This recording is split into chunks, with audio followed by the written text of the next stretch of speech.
Hello, everybody. So, I bet that you've probably experienced a number of webinars in the last few weeks. It seems like everybody's doing webinars these days. But how do you do webinars that engage? How do you get people to stick around to the end of the webinar? That's tough, especially now that everybody seems to be webinared out. So, what we're going to do in the next 20 minutes is share with you some insights, some how-tos, some tips, some lessons learned, some mistakes about webinars, how not to do, and how to do webinars. My name's Graham Brown. I'm joined by my colleague Prarthana Sibal. Prarthana, welcome. Thanks, Ram. So, we're going to talk about webinars. Everybody's doing them these days. How many webinars have you done in the last week? So we have done quite many, I think around 4 to 5, Yeah. definitely. And we just are going to do two today, three Okay. today. Yeah. Yeah, I mean, obviously we are a podcast agency, but one of the things we're Yeah. increasingly doing is live podcasts, Hmm. webinars as a service, effectively. And I think what people don't realize is just how hard it is to create a successful webinar. It's not just about turning up and pressing record. You've got to plan it, you've got to Hmm. produce it, and you've got to promote this thing. So let's talk about that. Let's talk about that in a case study and share some data. If you want some data on webinars, stick around in this short live show. We're going to share with you some engagement data, some industry data, some of our case study data to take away to make you better informed, to make better decisions about your live shows as well. So let's look at where we are with webinars. Obviously, it's not easy to record or produce decent webinars these days just because so much competition for attention. It's no longer special, is it, producing a webinar? There's so much out there. And it's almost like every time you see that LinkedIn or social media post that starts with, you are invited to, people turn off. So it's a real Yeah. challenge. So when Singapore Institute of Management came to us with this challenge, obviously we took it on in full understanding that we're in an environment now where attention is the biggest cost in organizing successful webinars. Tell us, Pratana, if you will, Hmm. a little bit about the background to SIM, Singapore Institute of Management, and what their need was first with webinars. Yeah, so just to give a bit of a background about SIM Professional Development itself. So they are one of Singapore's leading professional learning and transformation partners. So they work with corporates, they work with startups, SMEs, all of them together in an order to upskill their current team and also getting them prepared for the future of what Mm, holds in that. So they do four major events throughout the year, but obviously we are in a lockdown circuit breaker situation here in Singapore. All the events, physical events, have literally nothing is going to happen for next few months. So now their challenge is, how do we keep them engaged still, even being in this environment, right? How do we still add value? How do we still share that same knowledge and the messaging from the experts and thought leaders? How do we do that? So mm. that is where we had this discussion of, let's come together and start creating a content series. So rather than a webinar, there here we are producing a show for them, which is a combination of a webinar plus podcast. Yeah, this is So important, isn't it? You got to yes. think of it not as a webinar, but as a Hmm. show. A webinar easily converts into a podcast, which is Hmm. great. But the idea is you're creating a narrative, not just a Yeah, one-off webinar. So we're taking them on a journey here. exactly. So we helped SIM in putting this together Hmm. from the planning, the production, and the promotion of the webinar, the whole series, the show. And we're going to talk about the data and some of the lessons learned in the finding. A bit of context to that, look at the current webinar engagement metrics. And this is from Clarity Quest, some industry data about webinar engagement. And I'll cherry pick some of the data here just so we understand what people are doing with webinars. And it's interesting that the average engagement length of a webinar is 29 minutes. Hmm. So it's an average on-demand webinar viewing Yeah. duration, so it's just less than 30 minutes. And that's the average. So I imagine people, shorter and longer, you're going to find probably a lot of people drop off as well, around about 20 minutes. So it's hard keeping people engaged. Yet the average webinar seems to be 40 to 60 minutes in length. I've been in webinars that are 90 minutes in length, and they're just Mm, like, come on, guys, let's wrap this up. People have got to get on. So I feel that there needs to be better management of the webinar, not just in mm, terms of timing, but engaging people. Why do a webinar in the first place if you're not going to mm. engage the audience, right? Yeah. Graham, how has the experience? Obviously, we talked a lot about live webinar and we talked a lot about live show. You have done both of them, right? So Mm. how is it different in terms of engagement as a host as well? Yeah. So how does the engagement changes? Well, you know, if you imagine that webinars have almost, you know, they've come out of events, like, Hmm. and so people are organizing them like events. They're doing Yeah. webinars like panel sessions. Hmm. And I think this is one of the biggest mistakes people make is that panel sessions work at offline analog events. And even then, to be honest, do they really work? I mean, who's really sat in a panel session and thought, wow, that was an amazing panel session? Yeah. The vast majority of them are unengaging, and Hmm. moderators, hosts don't know how to engage. They tend to Hmm. run a panel session like, what do you think? What do you think? What do you think? Question two, what do you think? What do you think? What do you think? And Hmm. then you have that awful bit in the panel session where people say, please introduce yourself. And it's like, okay, you get like 3 minutes and then next person, please introduce yourself. Hmm. No wonder it is like, you know, like we're 20 Hmm. minutes into the webinar and we still haven't started talking about what we came to listen to, right? So your question is like, how are they different? Webinars tend to be organized like events, which I feel is a big mistake. That your goal isn't to create an offline event in the online world in the same way like in the early days, the goal wasn't to create brochures online. Like the first websites were kind of online brochures. They just took offline material and scanned it and put it online and made it digital. The first ever websites were awful.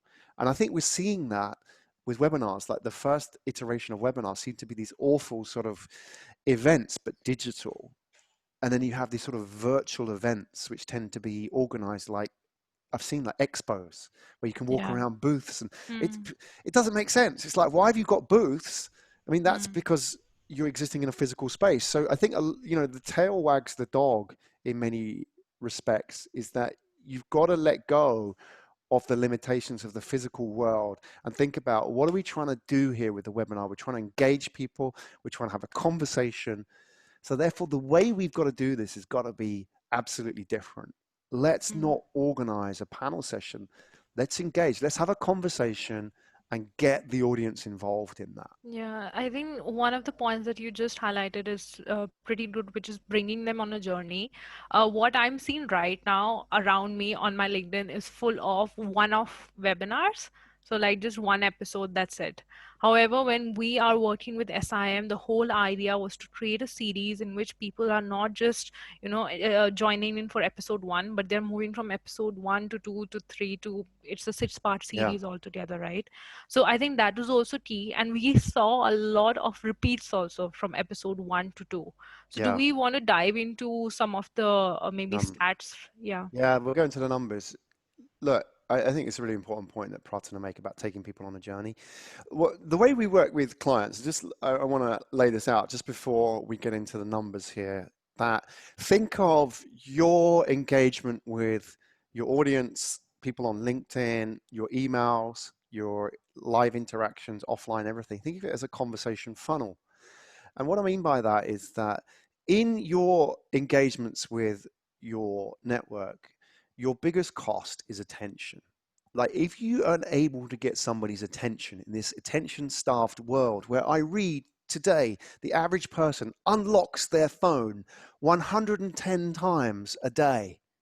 Think about that. That person is constantly unlocking and locking the phone whilst they're talking to you. So if you can get somebody's attention in this attention starved landscape, you've achieved one of the most difficult challenges of any marketer, B2B marketer today, and that is to get somebody's attention. So why on earth would you, once that you have this attention, then squander it?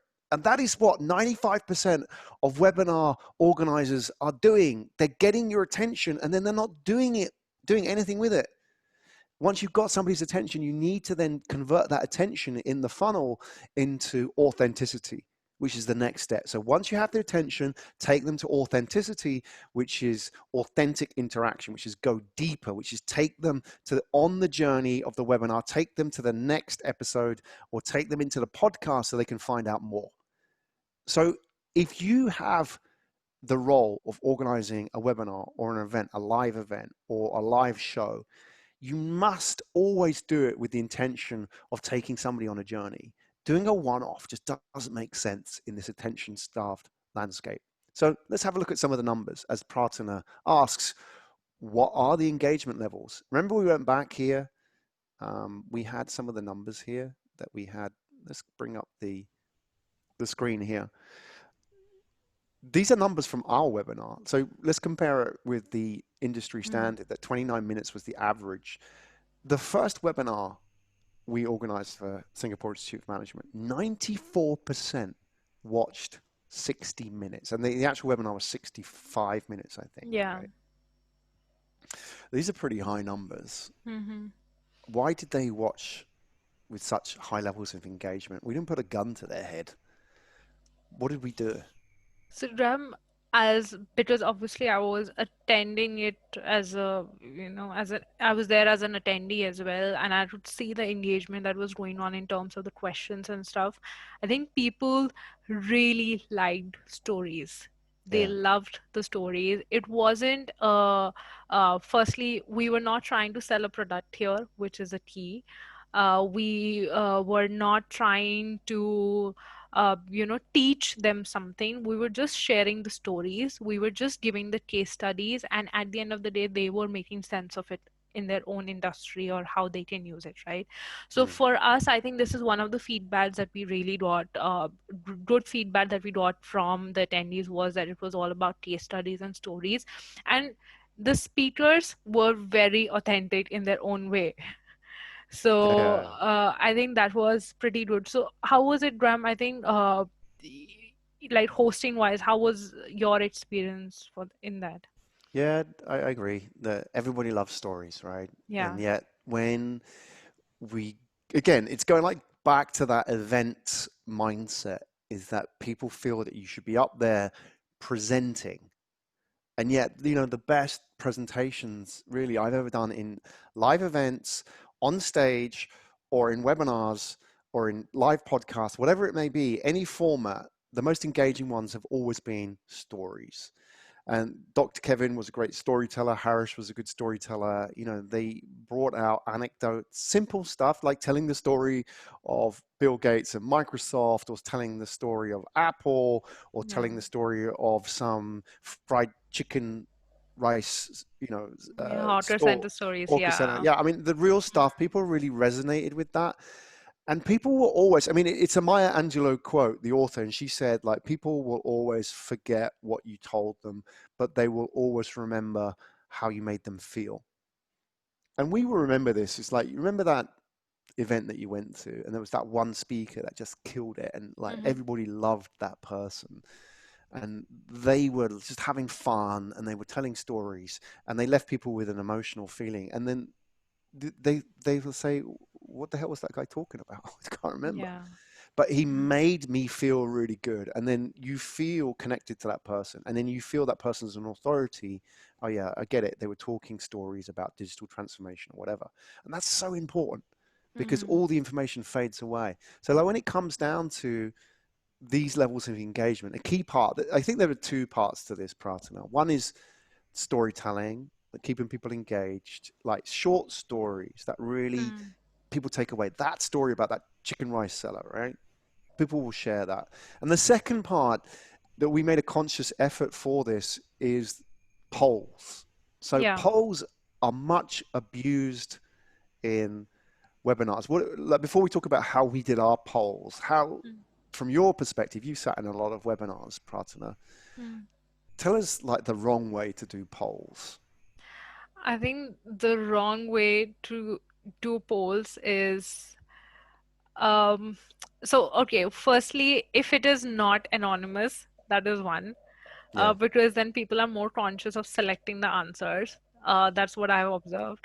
The other wrong way of doing it when the questions are not generic, but you really need to think about it. So what we did was we opened the session with a poll, right? So Yeah, that's where the engagement started happening, and it was more like touching their pain point, and then people are like, yes, that's the answer, that's the exactly the question I would want to answer, right? So I'm not sure if we do have the question here, but I think the question here was, what are the challenges you're facing as a leader in during the pandemic? yeah, Because the topic was how to thrive in times of crisis, and we had some great points there: employee engagement. We had about future planning, about strategic thinking. So people were very open about it, and then even the options, we gave quite a lot of options there to choose from, right? yeah. So I think that combination really got us like 85% voted in the poll. Then That's yeah, insane, yeah. really. The engagement rate. Okay, so two Hmm. takeaways from polls. If you're going to use polls, I definitely recommend you do them, but don't abuse them in the sense that it has to be relevant to the conversation. Um, I found the worst use of polls is at the end. Like, why are you polling people at the end? This is like, if you think about the broadening of interaction and engagement, like anybody would structure in classical research closed to open-ended interaction. So, often when people fill out a form, the first question is like yes or no. And at the end, it's like a long box which you're filling out. It's for years and years, we've based research around this, right? It's similar with a webinar as well. You do not want to create an open-ended poll at the beginning and certainly closed-ended questions at the end. And at the end, there's no point. You're at the point where you're interacting, your Q&A, you want people opening up, talking, getting honest, and people really feel they're part of a conversation. So use the poll at the beginning to get people engaged, right? And it's simple. Press a button, because the act of pressing a button may not seem to be a big deal, but you've taken that audience from being passive to active, from 0 to 1. You've broken through the barrier of just sitting and consuming and watching. Now they are interacting with the content and they are contributing it. Because you know what happens straight after the poll? The first thing is asking the guests, the panelists, what do you think? What does this mean? Why are these the number one problems? Prarthana raises a great point about what a poll should be about. Don't ask people tea or coffee. Don't ask people, what did you think of the poll? What did you think of the show? Yeah, don't Ask them the ask, problems. did you enjoy it, did you not No, enjoy it? it's not about that. It's about, Yeah. what is your pain? Let's start with that data point. Let's get Mm. everybody on board. And the first thing we should be asking about is like, what's the problem? Like any good startup pitch deck, first slide, the problem statement. Let's ask them, what are you suffering with? What are you struggling? What's your frustration? And we had some really interesting results. And I think that's honestly one of the Yeah. reasons why the engagement rates were so high. Mm. And then Ram, I think that was that led to a very natural flow into the main content of the webinar as well. Because from the problems, we realized, okay, what are the main problems that the attendees are facing, and then the guests started talking about that first, right? Right. So if somebody is answering my problem right away, I think I will be engaged throughout and I'll listen to it throughout, right? Absolutely. Yeah. Any like classic copywriter who's writing copy for advertising or internet, landing pages will tell you that success always comes from starting with the problem and talk to that person, like talk to partners if you are answering her problem. Like I'm talking to you, I'm not talking to a market. I'm talking to an individual. I understand you, I understand your problem, and this is me talking to you person to person, right? And that is really key to engagement in a webinar or a live show, is to talk like that. You're not talking to a passive audience. And again, it comes back to that event mindset. It's like I'm talking to the people on the panel and then like casting my voice to the back of the room, the people I can't see, who are in the dark. And then there's that horrible bit where they say, any questions? Somebody puts their hands up and everybody's like, what are they saying? They're trying to hear this person talk.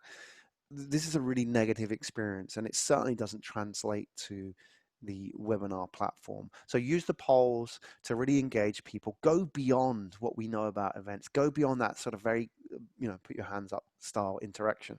Let's ask them. Get people to talk honestly and open up. Okay, so a few more like data points we can share just before we wrap up is let's have a look at one more here. Neil Patel, whose face appears if you're watching this on the video version at the bottom there from Neil Patel, the Neil Patel. It says the average attendance rate for sorry, there's two data points here. Let's do the first one from Adobe. The average attendance rate for a webinar is 36%. And Neil Patel says 51% of your traffic to your registration page will convert, but only 36%, again, that's the Adobe Mm. figure, will actually attend, which Mm. is tough, isn't it? Because, you do 500 registrations and 36% of 500 is Prarthana, what, 100 and what, something? Come on, mathematician, help me out here. Okay. 120, no? Okay. Yeah, let's go with that All number. right, all right. You got the gist of it. So let's say 120 Yeah. out of 500. It's a third, roughly, isn't it? Yeah. So 160, 150, whatever, Mm. attend. So that's tough, isn't it? You spend Mm. all that time hustling, and bear in mind that's 50% of the traffic. So Mm. let's work back. If you've got let's say you have, let's work with these numbers. To get 100 people in a webinar, based on those numbers, you need to have 300 registrants. To get 300 registrants, you need Mm. 600 people to come to your page. To get 600 people to come to your page, you need 6 to 10,000 people on Mm. your list, right? So 10,000 people roughly converts to 100 attendees. Mm. That's like 1%. That's really tough. And that's just attendees, right? That's not people who stick to the end. Mm. Again, if you factor in 29 minutes average, you're talking like to get one person to stick out a 60-minute webinar, you may have to have a list of 20 to 50,000 people. Think of that. That's insane in terms of conversion numbers. So everything we can do at every stage to improve the funnel conversions is absolutely essential because it impacts every single level. So the one that we did with SIM, number one, we had 404 attendees and Yeah. 265 turned up, which is Mhm. 66%, which is almost like double the industry average. What worked? Why? So, Ram, one of the interesting points here was that because it was the first episode of the series, we started with a very targeted, reaching out to very targeted audience. So we were not going after the numbers that okay, we want all 500 registrants. We want to get quality registrants first. So the idea was to start with targeted audience, sending out the emails, and also leveraging on the speakers' profiles Hmm. and their network. That is key because if speakers are really coming and sharing their content, and if you are not giving them a chance to share it on their social media that hey, I'm going live at this time, I think that that's a really missed opportunity. You would want to go beyond your own company's network, so leverage on your speakers network as well, and they'll be happy to share it on their social media. So that targeting was really helpful. But even after that, I think the continuous reminders about that hey, we are going live, two a reminder maybe 2 days before, a reminder 1 day before going live, and making the registration page super simple. Hmm. I think that is pretty important. So a combination of everything, I think, really helped to funnel it down, and then we had a 66% attendance rate. Yeah, it's Yeah. not just one thing, is it? It's lots of small things, Yeah. isn't it? Like all marketing, it happens to be like that, tweaking it, optimizing at all levels. There is a key point here as well, is that, we've talked about live shows not as a subset of traditional events and not to approach it with the same mindset as well, how important that is. And a key part of that is I've done a lot of public speaking, hundreds of events in my time. I used to organize events as well, and we've organized events at Pickle and Co. So we're well familiar with the industry and how it works. And I feel that one of the challenges is it sort of goes back to this fundamental that in the traditional event sense, what happens is that a speaker turns up and they do their bit, and then as soon as the speaker's done, the first thing they do is go for their bag and then get the hell out, right? They're so common, and it's almost like a bit of a moniker of importance. Like, I'm too busy to stick around and like mingle with the small people. That's the kind of mindset. I mean, even I've done that myself, right? It's like you don't want to stick around the event, you want to get on with your business and so on. And it's kind of that mindset that I'm really important, and I'm not here to kind of mix with the audience. And yet I feel that it's a real missed opportunity, because that really the best events that we've organized and the best live webinars we've organized, and this is evidenced with the speakers at this event that we did with SIM, is that we see the speakers very much as the partners in its production, right? Not as some kind of actors, or we Y- don't see the audience as a Yeah. destination as well. And like that would mean, for example, like Harris was great as a speaker, Dr. Kevin was great as a speaker. We'd have like an onboarding session before, and we would gather, and via Zoom we would talk about the content, we'd storyboard it, and get into the stories, and we'd talk about those anecdotes that it was fun. And so we would do the green room preparation beforehand, and then even Harris would join in the debrief afterwards as well, and we would talk about what worked, what didn't work, what can we improve on. And that's very, very different to a traditional event where like Harris or Dr. Kevin would turn up, do their 30-minute like set presentation, and then go. And it's a completely different mindset and a completely different experience, and yet it starts with approaching it from a different angle. It's like, how do we create a great experience for the attendees whose time is so valuable that they have given up 60 minutes of their day to be with us today? Because like, we cannot underestimate the value of that time. If we can get that right and say, how can we deliver an amazing experience, then I think once you start thinking about it that way, how can we create a great experience and work backwards from that, you can get these kind of engagement rates. Yeah, Ram, you actually just said literally the right thing, that what happens with physical events, especially with the panel discussions, is literally you meet 5 minutes before the panel discussion, Yeah, and the questions are given to you or something like that. So it is literally like the host is going to ask you question and it's a Q&A, right? But with this session that we did with SIM, we had everyone involved, like the speakers and hosts, like all of them involved in the storyboarding process, also to discuss the content flow and also for them to get a bit more comfortable with yeah. each other. That's how you have a conversation and not just an interview, right? Like having an onboarding session, I think it was a good experience, I would say, even for the Absolutely. speakers. Yeah. Yeah. And like the delegates, the guests, they get that. They pick up on the vibe. Is there a vibe? Is there a chemistry between this team of people, right? If they've just met 5 minutes ago, it's a crapshoot. It's random. But like, if these people gel, if they can spar, if they can kind of like, this is your bit and this is my bit, you're creating a show, folks. Like, never forget that. You're creating a show. You're there to inform, inspire, and entertain. Never forget that. You are not doing a favor for somebody. They're doing a favor for you because it's their time. So it's important that we get the chemistry right and we get up there and we create an experience. And I think this is evidenced as well, just sort of rounding up now. If we have a look at some of the social feedback, because we've done the quantitative stuff, let's have a look at the qual, which is basically what people are saying. Like some of the feedback, this is on Harris's social, so I've just grabbed some of it straight afterwards. If you have a look here, some Christine Yong saying, yesterday's session was so provoking. It reminded me of Yuval's book *Sapiens*. I mean, that's a pretty seminal book as well. It's Yeah. great to be. I mean, for SIM, I feel like that's the kind of impact, authenticity that you want. Again, it's not about being a clown and entertaining, or it's not about boring people with PowerPoint presentations. It's providing that inspiring, thoughtful, engaging space, and a wonderful session. That was great. Peter Rogers here saying, awesome. Thanks for hosting, Harish, and discussing some of the disruptions that will be part of daily life moving forward.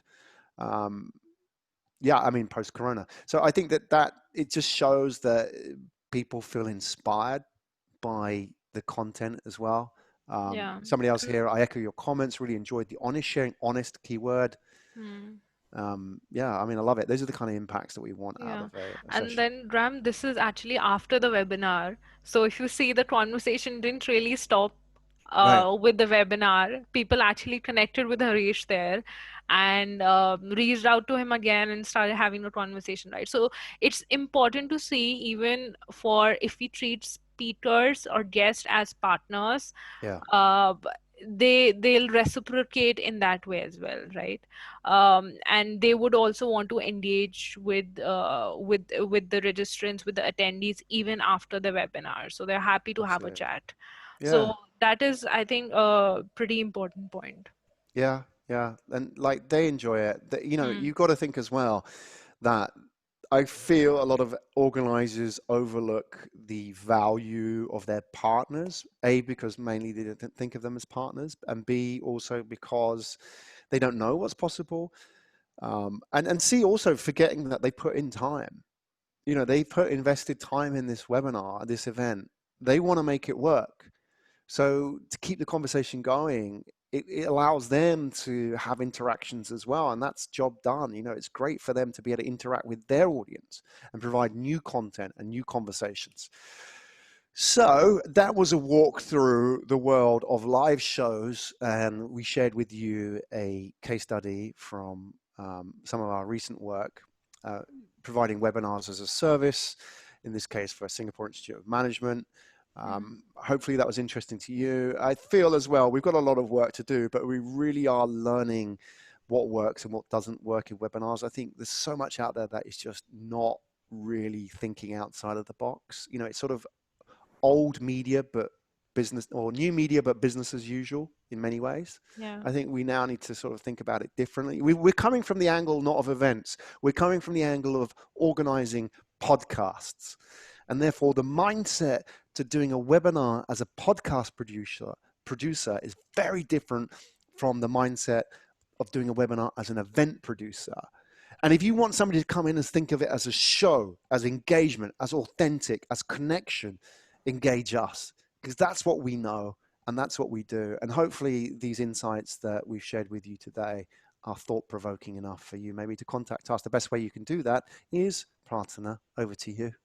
So you can connect with us on LinkedIn. So I am at Prarthana Sibal, and Graham is at Graham Brown. Or you can also reach out to us on our website, www.pickle.com. That is PIKKAL.com. And there's a contact us form. So just drop a message and we'll be happy to have a chat. Thank you very much, folks. Thanks for joining us. I know you're all very busy and you spent the last 25 minutes with us and really appreciate that. Let's take it forward from here. You've got all the details from Prarthana. Webinars don't have to be boring, folks. Let's make them fun and engaging. My name's Graham Brown. Thank you very much. Thank you.